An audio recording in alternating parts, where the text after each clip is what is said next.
Hi అండి, అందరికీ నమస్కారం. మనం ఈ వీడియోలో మహాశివరాత్రి గురించి తెలుసుకుందాం. మహాశివరాత్రి హిందూ సంప్రదాయంలో అత్యంత పవిత్రమైన పండుగలలో ఒకటి. ఈ పండుగను ప్రతి సంవత్సరం మాఘమాసంలో కృష్ణపక్ష చతుర్దశి నాడు జరుపుకుంటారు. ఇది సాధారణంగా ఫిబ్రవరి లేదా మార్చి నెలలో వస్తుంది. 2025 సంవత్సరంలో మహాశివరాత్రి ఫిబ్రవరి 26 బుధవారం నాడు వచ్చింది. మహాశివరాత్రి రోజున నిశితకాల సమయంలో శివుడిని పూజించడం అత్యంత శ్రేష్టమైనదిగా భావించబడుతుంది. 2025 ఫిబ్రవరి 26న నిశితకాల పూజా సమయం రాత్రి 12:09 నుండి 12:59 వరకు ఉంటుంది. ఈ సమయంలో శివపూజ చేయడం ద్వారా విశేష ఫలితాలను పొందవచ్చునని భక్తుల నమ్మకం.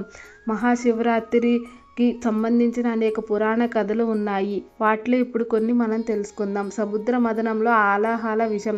దేవతలు మరియు అసురులు అమృతాన్ని పొందేందుకు క్షీరసాగర మథనం చేసినప్పుడు ఆ మథనంలో హాలాహలం అనే అత్యంత భయంకరమైన విషం బయటపడింది. ఆ విషం సమస్త లోకాలను నాశనం చేసే స్థితికి వచ్చింది. అప్పుడు భగవాన్ శంకరుడు ఆ విషాన్ని తన కంఠంలో నిలుపుకొని లోకాన్ని రక్షించాడు. ఆ విష ప్రభావంతో ఆయన కంఠం నీలవర్ణంగా మారిపోయింది.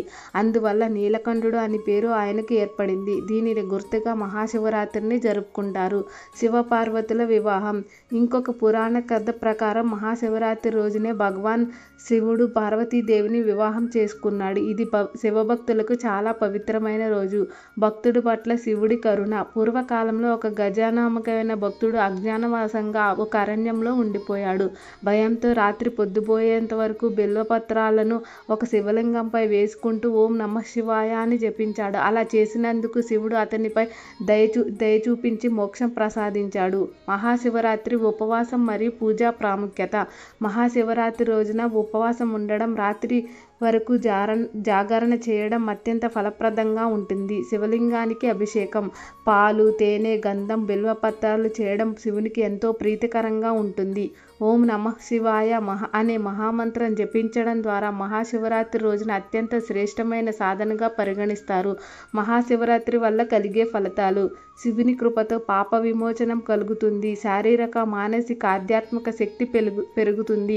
కుటుంబ జీవితం ఆనందంగా ఉంటుంది. మోక్షానికి మార్గం సుగమం అవుతుంది. మహాశివరాత్రి శివుని కీర్తించేందుకు, ఆధ్యాత్మికంగా ఎదిగేందుకు, మన మనసును శుద్ధి చేసుకునేందుకు అత్యంత పవిత్రమైన రోజు. ఈ రోజు శివనామ స్మరణ చేయడం, శివుని పూజించడం, ఉపవాసం ఉండడం మహాదేవుని అనుగ్రహం పొందడానికి ఉత్తమ మార్గాలు. హర హర మహాదేవ శంభో శంకర. ఓం నమః శివాయ. ఓం నమః శివాయ.